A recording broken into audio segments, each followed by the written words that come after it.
السلام عليكم ورحمة الله وبركاته.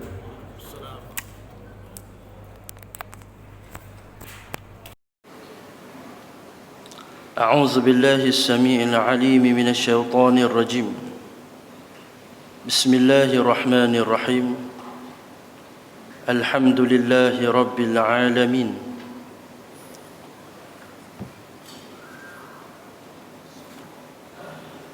والصلاة وصلى الله وسلم وبارك وترحم وتحنن وتعرف وتكرم وتفضل على سيدنا ومولانا محمد وعلى آله وأصحابه وأتباعه إلى يوم القيامة. سمع سامع بحمد الله ونعمته وحسن بلائه علينا.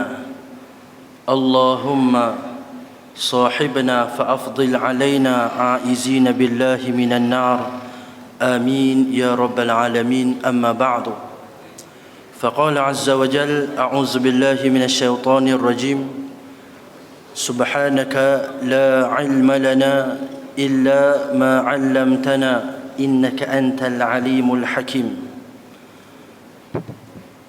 رب اشرح لي صدري ويسر لي أمري واحلل عقدة من لساني يفقه قولي. أما بعد،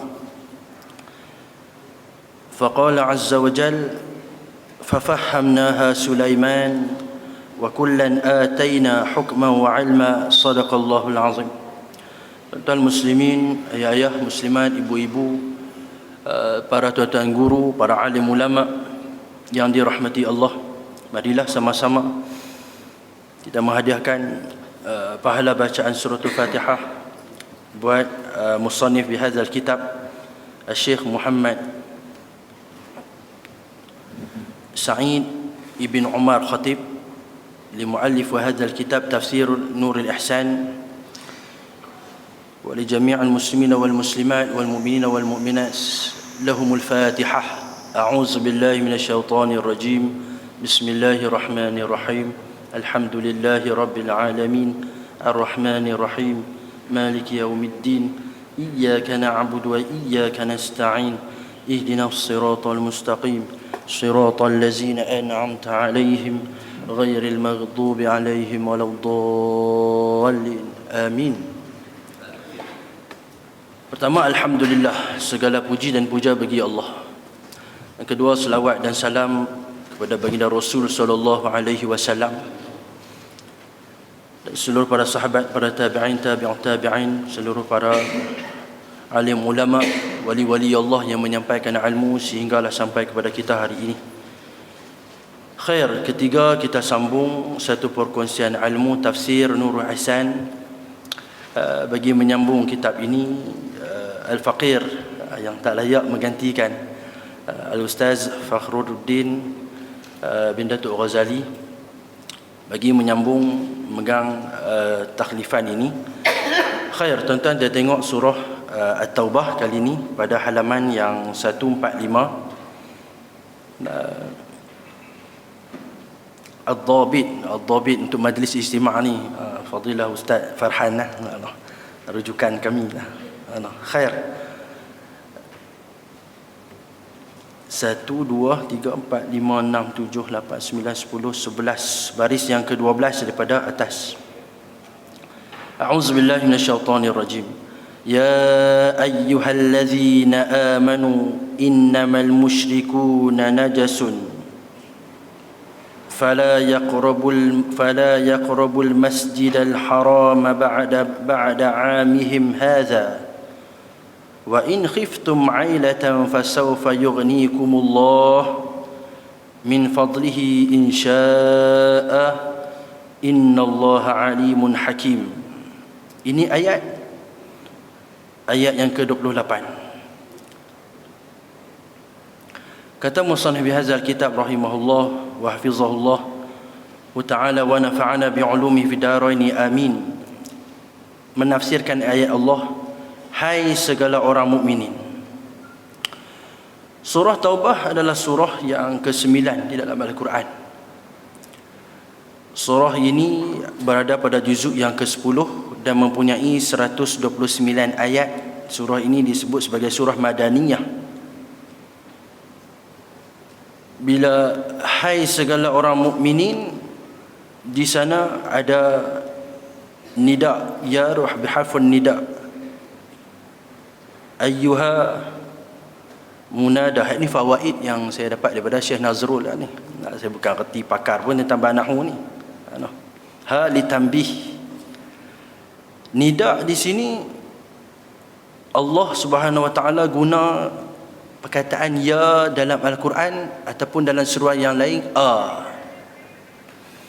Saya baru hantar dalam grup dakwah, tentu yang tu daripada Fadilatu Ustaz Azli Nasri, daripada tafsir As-Samarqandi, Al-Imam Abi Lais Ibn Ibrahim Abi Lais Nasr Ibn Muhammad Ibn Ibrahim As-Samarqandi.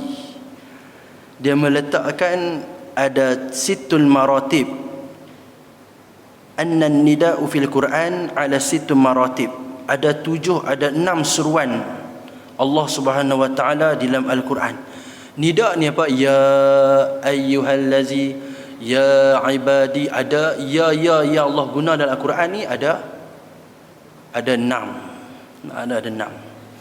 Di sisi Imam Khazin ada 7, itu kata Fadilatul Syekh Nazrul. Yang pertama, nida'u madhin, seruan pujian. Ya ayyuhallazina amanu, maksud tang mana? Kita jumpa. Yang kedua, nida'u zammin, seruan kejian, cela. Ketiga, nida'u tanbih, seruan peringatan. Keempat, nida'ul idhafah, seruan sandaran. Kelima, nida'un nisbah, seruan penisbahan. Allah menisbahkan pada satu kaum. Nida'ut tasmiyah, yang keenam, seruan dengan sebut nama. Tasmiyah dengan Allah menyebut nama. Yang ni kata Al-Imam Abi Lais Nasr Ibn Muhammad Ibn Ibrahim Al-Samarqandi.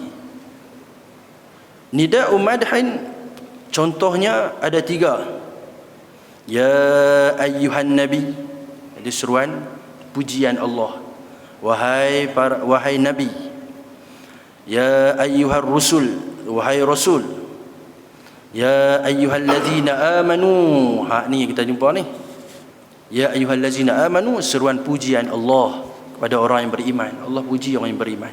Dia termasuk dalam kategori pujian, kategori seruan pujian Allah. Allah seru panggil Allah Rabbal Alamin, Tuhan pemilik alam ni seru dengan pujian kepada orang yang beriman. Nida'u zammin, ya ayyuhallazina kafaru, itu seruan keji. Ya ayyuhallazina hadu, yang tu wahai orang-orang kafir. Yang tadi ya ayyuhallazina hadu, wahai orang-orang Yahudi. Hadu ada kepada orang-orang Yahudi. Nida'ut tanbih, seruan peringatan. Yang ketiga dalam Al-Quran, contohnya ya ayyuhal insan, wahai manusia. Ya ayyuhan nas, wahai manusia. Itu pun bahas panjang enggak? Insan lain, nas lain, bashar lain. Tiga-tiga tu sama aja, manusia juga. Insan manusia, an-nas manusia, bashar pun juga manusia. Itu bahas panjang, insya-Allah lain kali. Nida'ul idhafah, seruan sandaran. Ya ibadi, Allah panggil wahai hamba-hambaku. Ya ibadi, itu ada sandaran. Nida'un nisbah, seruan menisbah. Allah nisbah pada siapa? Ya bani Adam, ya bani Israel. Itu nisbah. Itu yang seruan kelima. Seruan Allah yang keenam dalam Al-Quran, nida'ut tasmiyah, ya Dawud, dinamakan seruan Allah tadi dengan nama Nabi. Ya Ibrahim, ya Adam. Fahawuna zakaran nida'ut tanbih. Maka di sini kata Syekh Al-Samarqandi, bila Allah sebut, apakah yang kata tanbih ni kepada ya ayuhan nas? Allah nak seru pada kita menghendaki akan Allah, ya amuru amran, sama ada Allah nak menyuruh sesuatu perkara ataupun Allah nak melarang satu perkara. Ya ayyuhan nasu ubudu rabbakumul ladzi khalaqakum. Itu adalah suruhan pertama Allah dalam Al-Quran. Ayat 20 surah Baqarah. Ini suruhan pertama dalam Al-Quran. Ustaz, pasal apa? Bukankah ayat yang pertama dalam Al-Quran yang diturunkan kepada Rasulullah surah Al-Alaq, Iqra bismi rabbikal ladzi khalaq, 5 ayat. Dah kenapa Al-Quran letak Fatihah nombor 1? Surah Makiyah nampak relevan lah. Pasal apa kedua pula masuk Madaniyah? Surah Makiyah tak susun, lepas tu masuk Madaniyah. Ali Imran Madaniyah, Al-Fatihah, Al-Baqarah, Ali Imran, An-Nisa Madaniyah. Kerana itu kata ulama tauqifi, itu adalah satu kehendak Allah yang kita tak boleh petikai. Allah suruh Nabi susun lagu tu, susun lagu tu. Walaupun kalau ikut zahir pada akal kita kata, bukankah Iqra turun dulu, pasal apa Iqra duduk lah hujung juzuk 30? Tak, itu dengan haknya Allah. Itu haknya Allah, tauqifi, diturunkan dengan sebab kehendak Allah. Khair, yang tak boleh kita bahas benda tu. Dia terhenti di situ sahaja. Di sisi Imam Khazin ada 7, satu lagi tambah. Nida'ut ta'nif, seruan kekerasan. Ya ahlal kitab, nanti kita akan jumpa ahli kitab nanti. Ya ahlal kitab, Allah menyeru dengan kekerasan. Kitab dah sampai dekat mereka dan mereka juga tak ikut apa yang Allah Ta'ala suruh, Allah larang. Al-Imam Ibn Abbas radhiyallahu anhuma mengatakan, ya ayyuhan nasu li ahli Makkah, ya ayyuhallazina amanu li ahli Madinah. Kata Fadilatun Syekh Nazrul, itu ala sabilil ghalib, maksudnya atas kebiasaannya macam tu. Walaupun ada dalam surah Madaniyah ya ayuhan nas, seperti ayat dia kita sebut tadi dalam surah Al-Baqarah, tapi kebiasaannya ya ayuhan nas itu disandar kepada ahli Makkah. Kenapa? Kita pernah jumpa dalam Arba'in An-Nawawiyah, Nabi ada sebut, umirtu an uqatilan nas hatta yaqul la ilaha illallah. Aku diperintahkan memerangi manusia sehinggalah manusia menyebut la ilaha illallah. Oi, kerahnya Rasulullah. Kenapa Rasulullah sampai tarah tu? Yang ni dalil yang dipakai oleh Daesh. Dipakai oleh puak pelampau. Kena serang orang, kena bunuh orang, sehinggalah orang tu mengucap syahadah. Ini di sisi mereka pakai. Nak mereka tak mengaji dan mereka tak tahu. An-nas di situ, kata Sayyidina Ibn Abbas, merujuk kepada ahli Mekah, kaum musyrikin Mekah satu ketika dulu. Bagaimana berlakunya Badar Al-Kubra, bagaimana berlakunya Uhud, setelahnya bagaimana berlakunya Ahzab. Semua peperangan itu adalah serangan yang Nabi lakukan, maksudnya peperangan yang berlaku di zaman Rasulullah, sehingga orang mengucap adalah kerana di ahli Mekah, untuk mereka saja. Khair. Ya ayyuhallazina amanu, masuk kitab kita. Itu saja buah mula bagi hilang. Bilang ketak malam tak lena. Dia fikir ni. Tanya kawan-kawan macam-macam ibarat. Innamal musyrikuna najasun, hai segala orang mukminin, hanya kafir musyrikin itu najis kotor hati mereka itu, dan huduh i'tiqad daripada sembah asnam, dan i'tiqad syirik bagi Allah. Di sini maksudnya apa? Orang-orang kafir itu najis, kotor hati. Kata Fadilatul Musannif Syekh Muhammad Sa'id ibn Umar Khatib, kotor hati mereka itu merujuk kepada apa? Kata Allah ni, hanya najis orang kafir itu najis pada batin, bukan pada zahirnya. Bukan pada zahirnya. Dan huduh i'tiqad, nampak noh? Huduh i'tiqad daripada sembah asnam itu najis kerana apa? Kotornya pada i'tiqad daripada sembah asnam, sembahnya berhala. Dan i'tiqad syirik menyengutukan Allah, sedang mereka pun tahu bahawa Kaabah itu adalah Baitullah. Mereka pun tahu, sebahagian besar mereka orang-orang lama, the old timer Mekah dulu, mereka pun tengok bagaimana Allah hantar burung ababil datang. Sekalian besar mereka tengok di atas bukit, mereka tengok burung yang datang depan mata mereka, dan mereka tahu bahawa itu adalah Baitullah. Sehinggalah ahli Mekah lepas peristiwa itu mereka digelar sebagai ahli Baitullah. Mereka keluar lepas peristiwa Habsyah datang, orang Mekah keluar berdagang pergi ke Yaman. Surah Quraisy kan cerita musim sejuk ke Yaman, musim panas ke Syam. Ila fihim rihlata syita'i was-saif. Orang-orang di Syam, orang-orang yang di Yaman, bila sampai orang-orang Mekah disambut dengan penuh penghormatan. Mereka ni adalah orang yang menjaga Baitullah. Berita tu sampai seluruh negara Arab. Kenapa? Tentera-tentera bergajah Jahanam semuanya dihapuskan Allah. Siapa tengok? Dalam masa yang sama mereka syirik, mereka percaya bahawa patung-patung asnam tu juga berkuasa sepertinya Allah, dan tiada bersuci daripada najis dan junub. Orang-orang kafir juga tak suci pada najis dan junub. Taulah zaman ni mungkin berak basuh lah kot, tak pakai tisu lah kot, mungkin sebagian tempat lah. Kadang-kadang kita pun tak reti pergi tempat orang kaya, tandas jenis tembok di bawah. Tu kita tak pergi cari tandas lain kan. Ada hotel 5 star lah pernah kita sampai. Atau macam ni tak reti kita. Ada tempat lagu tu. Pergi nak kita apa? Sebelah tu ada tisu. Jadi kita tak reti nak istinjak bila ada air. Kita tak biasa. Dan junub di sisi orang kafir pun, kalau dia mandi, dia kata sahaja aku mandi hadas ataupun sahaja aku mandi wajib, sah tak sah. Sentiasa keadaan mereka berjunub selagi mana pintunya adalah la ilaha illallah Muhammadur Rasulullah, iaitu pintu kepada suci pada zahir dan batin. Ini ayat menceritakan tentang pangkat pertama ni, tentang i'tiqad orang kafir. Al-Imam Atta' ibn Rabah, kata Syekh Nazrul, min kibarul tabi'in. Imam Atta' ibn Abi Rabah tabi'in agung lah.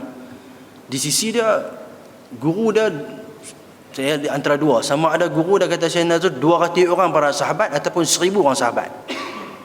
Syekh Nazrul nak sandar pada kisah itu,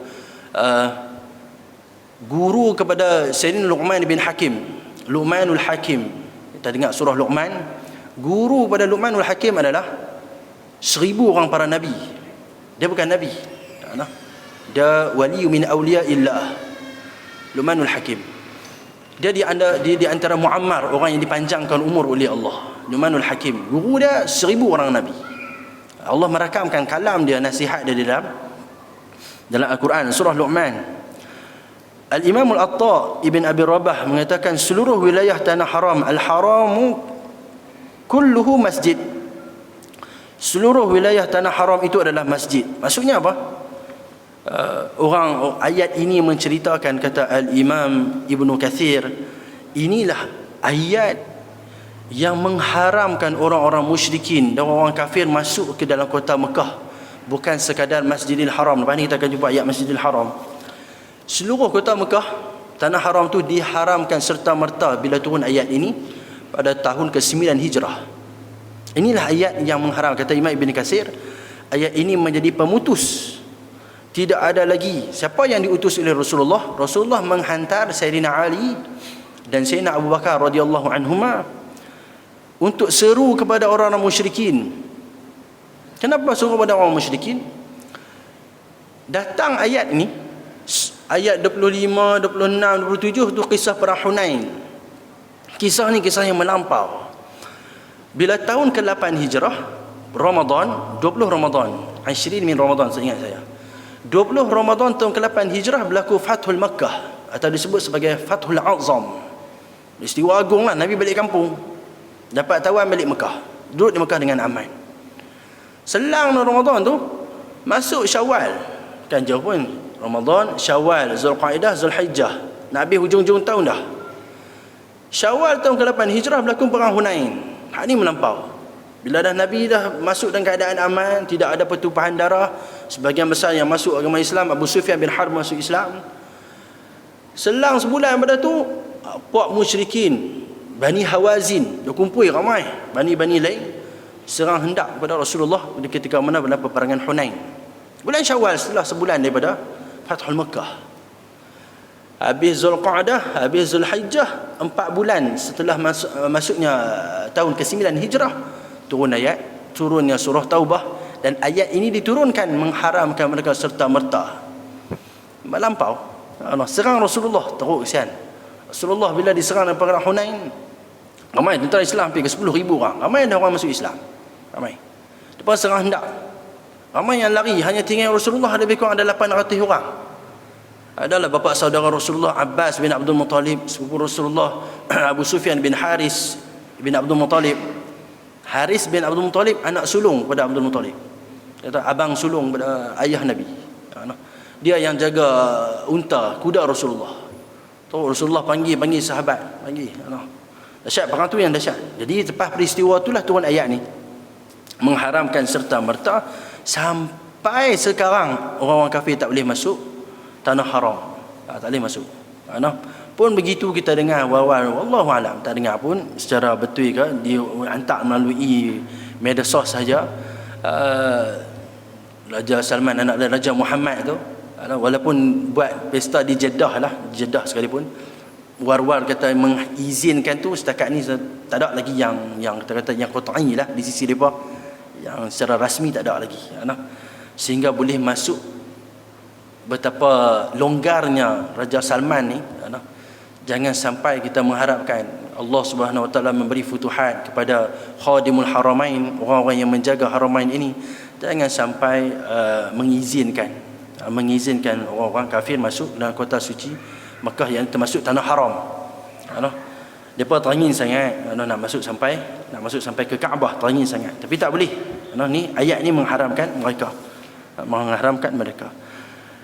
Untuk melakukan haji, Nabi minta Sayyidina Ali pergi dengan Sayyidina Abu Bakar, 3 orang. Ni Sayyidina pangkat pertama ni, larang untuk mereka tidak boleh melakukan haji, tidak boleh melakukan tawaf, dan dalam keadaan telanjang dan sebagainya, dan memutuskan sebagai satu syariat. Fala yaqrabul masjidal haram ba'da 'amihim hadza. Ini ayat dia. Maka tiada hampir mereka itu akan masjid haram atau masjidil haram kemudian daripada tahun ini, tahun 9 daripada hijrah. Ini ayat dia yang mengharamkan orang-orang kafir, sehingga saat ini mereka diharamkan Allah masuk ke dalam Masjidil Haram. Masjid di luar kita boleh, itu pun dalam keadaan tidak ada penghinaan. Datang nak melawat, nak ziarah, kita boleh tak masuk nak tengok, nak ziarah, tengok kuil ke gereja, nak tengok saja boleh, tapi tak ada manfaat pun, tak ada manfaat. Tempat orang yang menyekutukan Allah. Bila Ustaz Adlin baca, tuan-tuan, isu yang bila kita tengok apa tindakan kita bila main satu hal berkaitan di mana kertas hilang semua.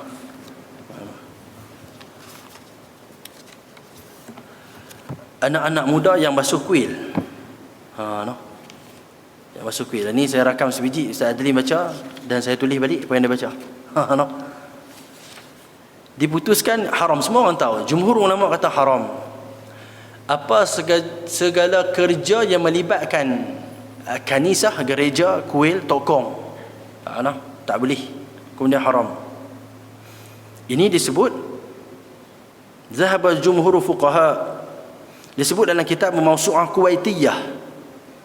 Yang ni kata Syekh Adlin kepada kami, disebut, saya tengok waktu live ketika itu, annahu la yajuzu li muslim an ya'mala li ahli zimmah fi kanisah najjaran aw banna'an aw ghairu zalik. Jumhur ulama bersepakat bahawa, maksud jumhur ulama ni sebahagian ulama fuqaha berpendapat bahawa tidak harus seorang Islam itu untuk bekerja bagi kaum ahli zimmah. Apa kira agama pun, ahli zimmah ini adalah kaum kafir zimmi, sama ada bekerjanya melibatkan gereja, kuil, tokong, sama ada najaran, tukang kayu. Tukang mereka kata, mai tolong kami, tukang tak ada ni, raya Cina, tokong tirih. Mereka kerja, mereka berkat duk raya rumah, duk raya ni lah, makan besar. Mereka panggil kita, contohlah, kita tukang. Pergi nak tak bumbung-bumbung tirih, kami bagi duit lah. Hukum dia haram. Duit yang dapat upah pun haram. Najaran, tukang kayu. Dia pergi buat awning ke apa sahaja. Bannaan, ataupun membina bata, ataupun buat parking sekalipun di luar. Parking tu parking untuk tokong. Parking tu untuk kanisah, untuk gereja. Haram. Apa yang melibatkan, tak boleh. Ataupun selain daripada itu, wa ghairu zalik, maksudnya apa? Wa ghairu zalik atas jalan syarak, termasuklah cuci, basuh kuil. Apa kata niat tak apa, tak boleh. Kemudian haram. La yajuz ini bermaksud apa? Haram. Li'annahu i'anatu 'ala al-ma'siyah, kerana ia adalah ada unsur membantu dalam maksiat. Kata Allah Subhanahu wa taala, wa ta'awanu 'alal birri wat taqwa wa la ta'awanu 'alal ismi wal 'udwan. Semua kita maklum dengan firman Allah. Itu tak boleh membantu dalam maksiat, unsur ke arah maksiat. Wa min khasa'isi dinihim al-batil. Adapun agama mereka itu adalah batil, tak betul. Wa ijaratun, termasuklah upah kerja yang dapat tadi juga haram. Tatadammanu ta'zimu dinahum wa sya'airihim. Demikian itu mengandungi mengagungkan pengagungan agama mereka dan syiar agama mereka. Ini tidak boleh. Tak boleh. Seolah-olah agama itu betul. Bila masuk menyapu, bila masuk mop, kita tunduk tak? Tunduk depan tokong. Tak boleh, hukum dia haram. Ustaz kami geng Jabatan Amal contohlah, kita orang Jabatan Amal, pi Pahang, pi Selangor basuh rumah orang Hindu, rumah orang India, ataupun rumah orang Cina Buddha. Apa hukum dia? Boleh. Kenapa? Rumah kediaman lain, rumah ibadat lain. Tu nampak tuan, beza. Rumah ibadat yang tu memang tempat dia semata-mata tempat yang mensyirikkan Allah, yang tidak beriman kepada Allah. Kita tak boleh redha dengan tempat tadi, tak boleh bantu. Adapun rumah orang yang tinggal, maka boleh kita bantu. Niat semoga ia menjadi dakwah supaya sampai kita tanpa minta upah, sampai kita dengan tunjuk akhlak.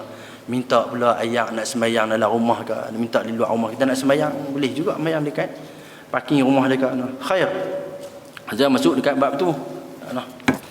Maksud tentang apa ni? Di sisi Masjidil Haram adalah kemuliaan daripada Allah Subhanahu wa taala kepada umat Islam dan mengharamkan mereka mendekati. Maksud di sini tak boleh masuk Masjidil Haram sajakah?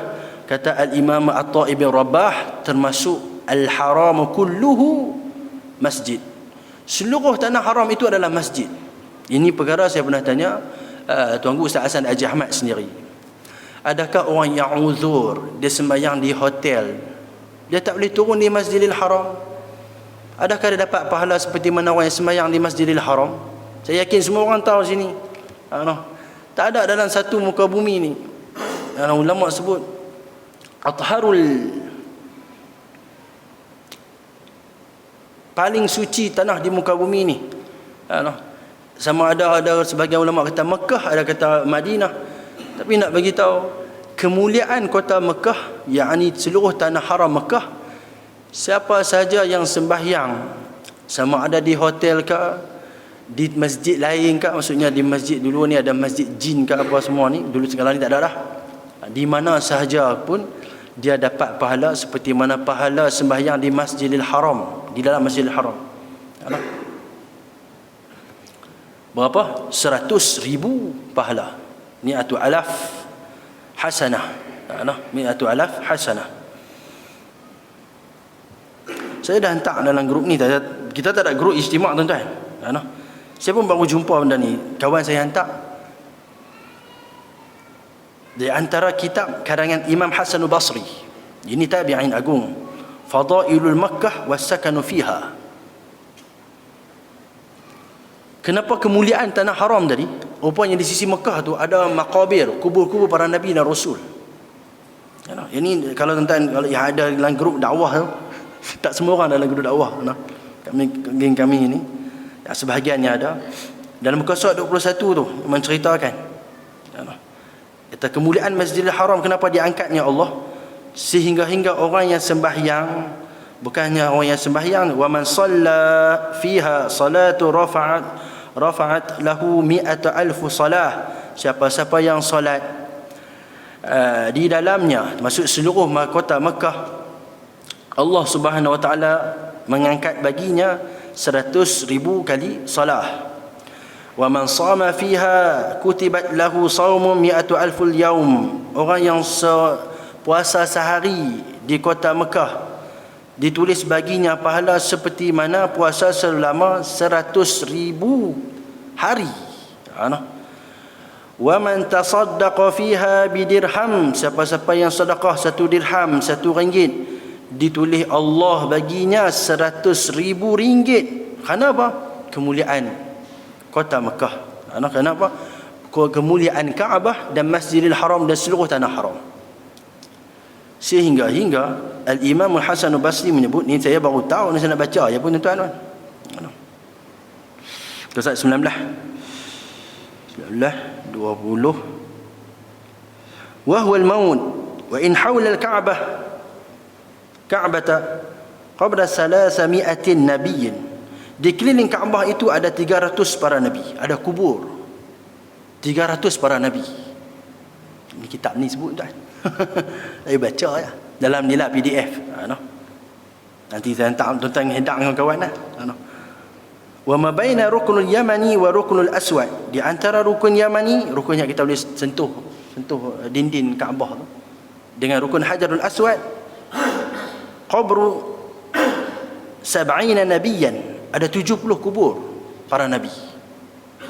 Tak nampak no? Sehingga Allah memuliakan di sana. Kulluhum qataluhum ju' wal qummal. Wa qabra Ismail wa ummuhu Hajar, kuburnya Nabi Allah Ismail dan ibunya Sayyidatina Hajar sallallahu alaihi wasallam, fi hijr tahta al-mizab, dalam hijr Ismail, bawah mizab, bawah pancuk mah, bawah tu. Maksudnya tertanam di bawah. Wa qabr Nuh wa Hud wa Shu'aib wa Salih sallallahu ala nabiyyina wa alaihi wasallam fima baina Zamzam wal maqam. Kata Al-Imam Hasan Al-Basri, kuburnya Nabi Allah Nuh, Nabi Allah Hud, Nabi Allah Shu'aib, Nabi Allah Salih, ada 4. Di mana? Di antara telaga Zamzam dan maqam Nabi Ibrahim. Antara tu. Di antara Nuh. Nabi Shu'aib ni fawaid saja saya sebutlah kalau tak kena tajuk. Tadi sebut tajuk tadi kena sasaran bicara tentang matan Jawharatul Tauhid tadi, tentang jannah, tentang syurga. Bila yang ni saya baru tahu juga, Nabi Allah Shu'aib di antara Nabi Allah yang ada janggut dalam syurga. Dalam syurga ada 2 orang saja yang ada janggut. Ini yang ni fawaid dapat daripada Syekh Nazrul. Dia baca satu syair ini disebut oleh Syekh Abdul Aziz Syahawi. Ada tempat yang saya baca dah, ada tempat tak baca lagi. Syekh Abdul Aziz Syahawi min kibar ulama Al-Azhar, masih ada sekarang. Jamaah ada pun kami baru tengok, Ustaz Adil baru sebut kat kami waktu kami ziarah 2 hari sudah di Zawiyah Nasriyah. Di antara ulama tua yang kalangan Azhar. Kata Syekh Abdul Aziz Syahawi datangkan dengan syair, ada syair ni datang dengan disukunkan, dimatikan dengan baris belakang.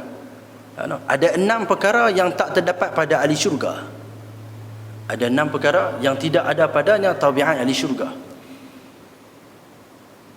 Sittatun laysat li ahli al-jannah, la baula la ghaita la ajinnah, wala lihan fiha la asnanah, wan nauma manfiyun kadza atah. Maksudnya dia waqaf dengan sukun. Sittatun laisa li ahli jannah, ada 6 perkara yang tak ada pada ahli syurga. La baula, ahli syurga tak kencing. La ghaita, tidak berak. Ahli syurga tak kencing, tak berak. Saya pun nak cari juga hadis tadi. Maksudnya hatta ahli syurga tidak meludah, tak ada kahak. Di dunia ni duduk lalu haid tuih. Ahli syurga tak ada alam meludah. Tak ada. Walaupun tak kahak pun tak ada dalam ludah. Tandas pun tak ada. Tak kencing, tak berak dalam syurga. Bagaimana ahli syurga? Keluarnya peluh di antara rihul misk, baunya seperti mana kasturi, di antara bulu-bulu roma ahli syurga. Cara dia mengeluarkan apa yang diminum. Dalam riwayat Imam Ahmad, datang ahli kitab, datang bertemu Rasulullah.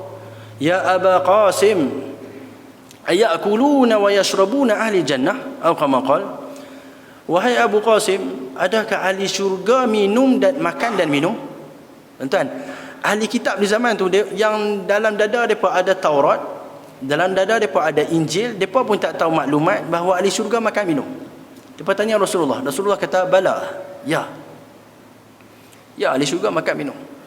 Dan Nabi sambung, kekuatan makan ahli syurga menyamai 100 orang makan. Saat lagi makan sungguh Ustaz. Ini dunia jangan makan teruk kan. Hanya di sana saja. Mana hadis tu? Cari hadis tadi.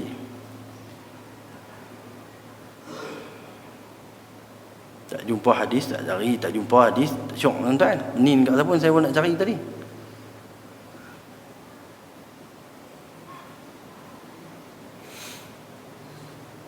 Seratus orang makan. Kekuatan makan ahli syurga. Kekuatan minum ahli syurga 100 orang minum. Ya'kuluna wa yashrabuna. Inna adhum liyu'ta quwwah. Nabi sebut ahli jannah makan dan minum, dan salah seorang mereka diberikan liyu'ta quwwatan mi'ati rajulin fi akl. 100 orang lelaki makan. Kekuatan makan ahli syurga 100 orang lelaki makan. Makan sungguh. Makan sungguh. Sebab apa? Tinggi 60 hasta. Kiraan hari ni kata Syekh Nazrul 36 meter bersamaan dengan 100 kaki. Tak kira lah. Kira. Tinggi tu tekan meja makan besar ni. Meja makan dia saja 1 kilometer. Dia ustaz makan sungguh. Makan. Syurga enjoy. Nak mayang berapa lagi? Syurga mana dah mayang. Puasa pun tak ada dah. Apa pun tak ada dah. Dan kekuatan minum ahli syurga wa yashrabul wa jima'un wa syahwatun. Kekuatan minum ahli syurga menyamai 100 orang lelaki minum, dan kekuatan jima' ahli syurga menyamai 100 orang lelaki kekuatan. Itu pada ahli syurga. Ketiga, la ajinnah, ahli syurga tidak ada janin.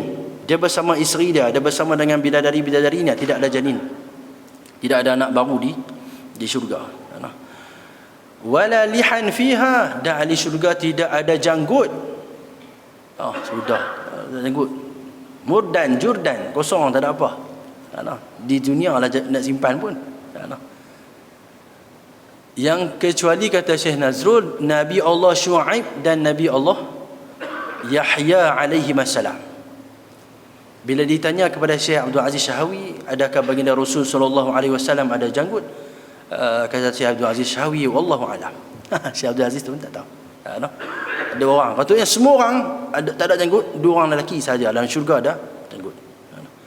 Wala la asnanah, dah ahli syurga tidak ada gigi.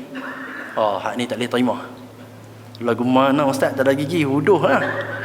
Ini juga ditanya pada Syekh Abdul Aziz Syahawi, Tuan Syekh, ya Sidi Syekh, orang di dunia tak ada gigi, huduh.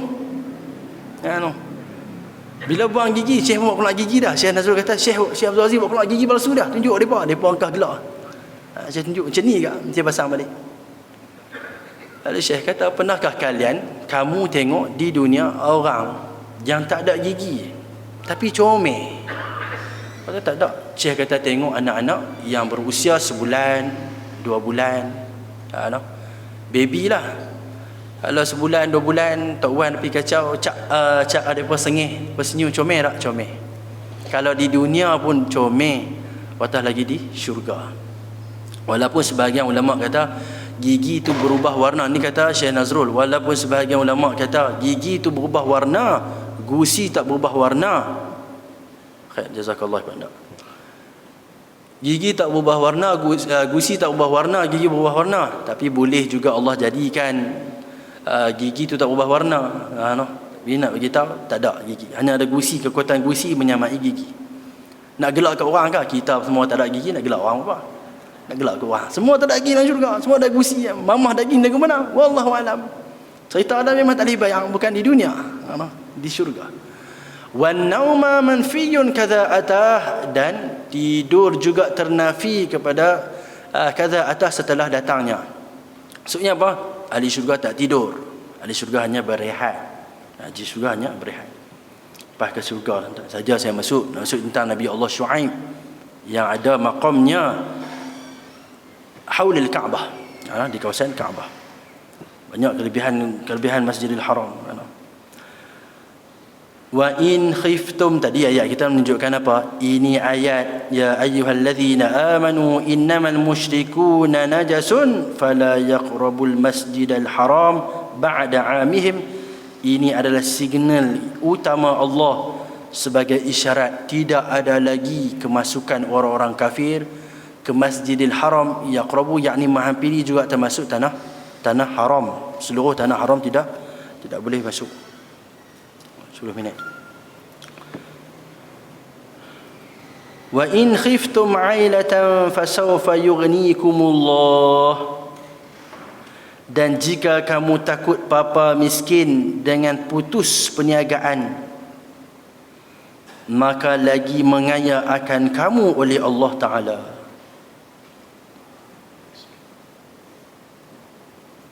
Apa murad ayat ini? Ini adalah ayat untuk memberikan tanbih kepada orang yang beriman.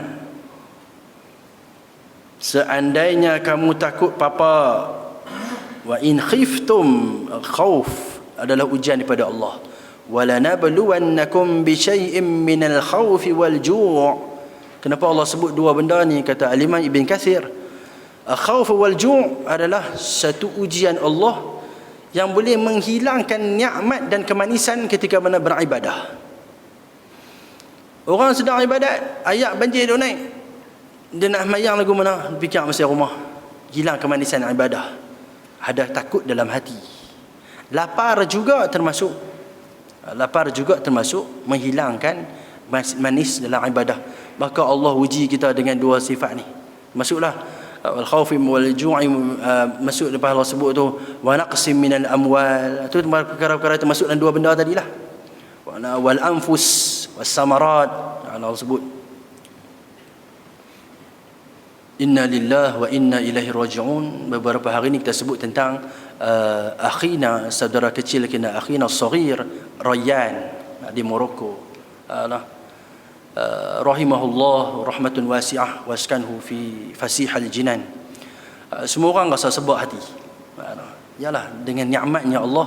Pagi tadi kami kongsi tentang 40 hadis akhir zaman yang Nabi sebut dah dulu tentang kemudahan alat tulis, termasuklah kecanggihan ini, kata Fadilatul Syekh Ahmad Fahmi Zamzam rahimahullahu taala, bahawa handphone juga termasuk kemudahan alat bertulis.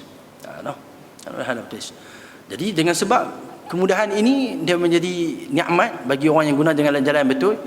Maklumat daripada Morocco boleh sampai kepada kita dalam masa yang ialah macam live ni lah. Orang tak ada di Sungai Petai pun boleh tahu. Maksudnya apa? Nikmat. Maksudnya apa, semua orang membaca dan mengetahui berita ini semua rasa sebab.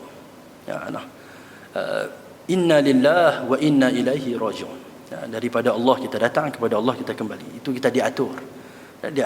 Bagaimana memang takdirnya Allah kepada dia, untuk dia tak ada di tempat situ. 30 meter dalamnya lubang. 5 hari duduk dalam tu keadaan khauf wal ju', takut. Bila dia keluarkan, semua doktor forensik mengesahkan bahawa cedera di otak, crack, tengkok, maksudnya patah bahu, masuklah semua dalaman. Dia dengan sebab terlalu dhaif sangat, dah terlalu lemah dengan masa yang lama 5 hari. Maka kalaupun hidup kita nampak memang agak kesian, dan Allah nampak, Allah panggil dia balik dengan jalan merehatkan dia. Kita nampak daripada zahir memandang kepada arah apa, berhusnuzon dengan Allah, dengan keadaan walaupun duduk jatuh dalam 5 hari, semua dengan takdirnya Allah. Husnuzon dengan apa, Allah ambil dalam keadaan Allah nak bagi dia rehat. Walaupun kalau dia berada di atas katil, bagaimana merananya dia, khair, semua khair. Kita akan jumpa anak tu dalam syurga, ibunya akan jumpa anak tu dalam syurga, maksudnya ayah. Inna lillahi wa inna ilaihi raji'un.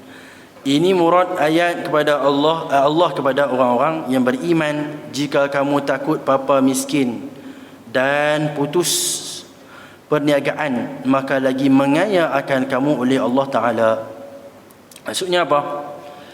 Bagaimana orang-orang beriman ketika itu, disebut dalam tafsir Ibnu Katsir, sebahagian mereka menyebut dan berkata, bagaimana penjagaan kami, orang-orang luar tak boleh masuk kota Mekah, kami hak berniaga ni. Tu nak bagi tahu tu. Allah nak bagi tahu, Allah yang akan mengayakan kamu.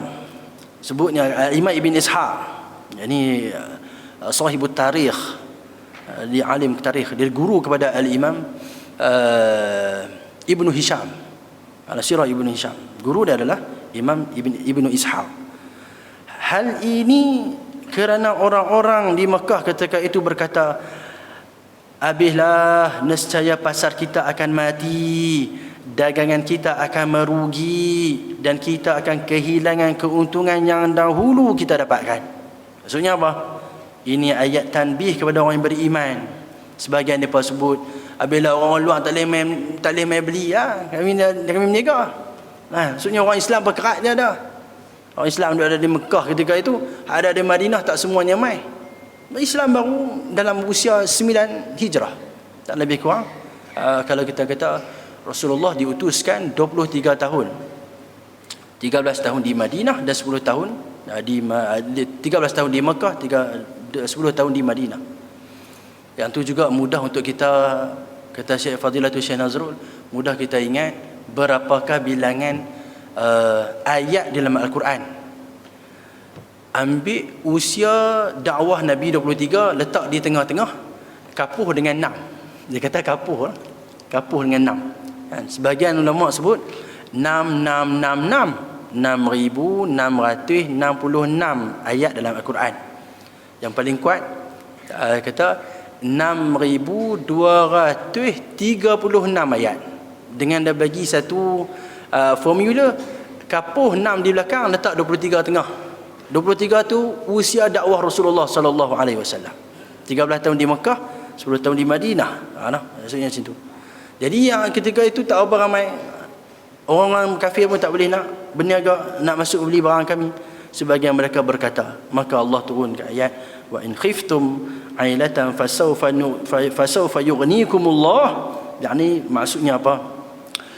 Lepas ketika itu Allah akan jadikan orang-orang kafir zimmi, sebagian mereka akan keluarkan jizyah. Jizyah. Yang paling utama Allah nak sebut bahawa yang bagi miskin dan bagi kaya ni adalah Allah, adalah kurniaannya Allah. Wa in khiftum ailatan fasawfa yughnikumullahu min fadli insya'a. Kurniaan darinya. Ini maksud ayat ini, Allah nak beritahu bahawa Allah yang memberi kaya kepada kamu, beri kaya kepada kamu.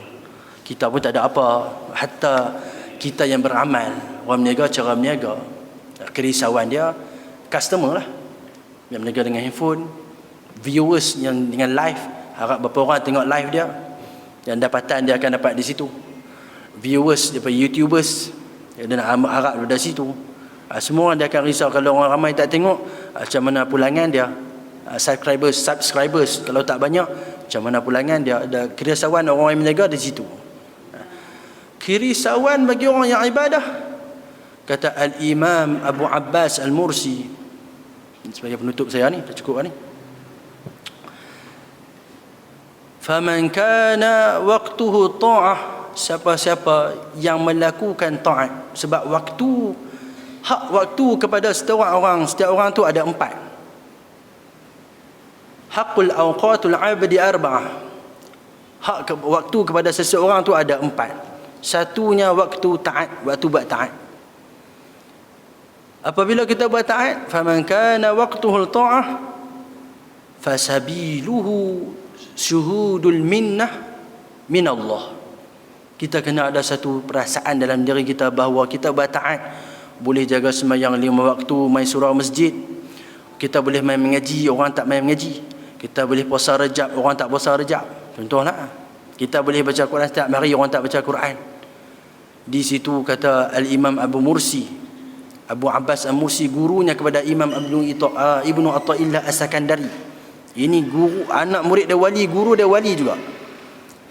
Maka ketika itu kita kena lihat kepada itu adalah anugerah Allah. Syuhudu minna Allah, syuhudu minnah, itu adalah anugerah daripada Allah. Orang yang buat taat juga dia kena tahu bahawa ketaatan yang dia buat tu tak ada apa. Kita ni tak ada apa pun. Allah bagi kita sihat boleh beribadat. Allah bagi sihat kita boleh main mayang, kita boleh main mengaji, boleh makan dengan rasa sedap. Semua Allah bagi supaya kita nampak balik kepada Allah. Macam mana orang yang berniaga, dia risau juga. Allah bagi kita tenang bahawa yughnikumullah, yang mengayakan kamu aku. Tenang, relax Allah kita. Masuk orang yang beribadat, bila dia beribadat dia kena hantar balik pula. Dia kena pandang bahawa ibadat dia tu adalah semua anugerah Allah. Bukan dia buat pun, dengan izin Allah. Dia buat tu dengan sebab, nak masuk syurga dengan rahmat Allah. Amal sebab saja. Amal dengan sebab saja. Masuk syurga dengan sebab rahmat Allah. Maksudnya apa?